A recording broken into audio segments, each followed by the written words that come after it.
હે અંગૂઠો આમાં યાદ મરડું હે બાપુ ને જગાડવા હે બાપુજી કહું તમને કે આવી ગઈ હું તું કામજી ઓનલાઈન બાપુ ઓનલાઈન ખરી મારા બાપુજી ખરી બોલો પ્રધાનજી હા બોલું છું બાપુ એ બાપુજી આ કયું નગર છે ને કોણ રાજ કરે પ્રધાનજી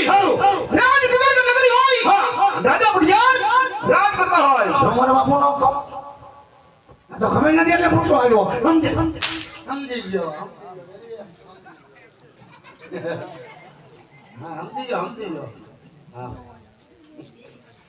ઘર ભેગો થઈ જા. કેમ ઘર ભેગો થઈ જાવ તો હવે તારું હોય શું કામ છે? કાજે તમારું શું કામ તમે ઘર ભેગા થઈ જાવ પણ આવો માર ખાવા કરતા ઘેરે હારા. મારા બાપનો છે હું આયો હું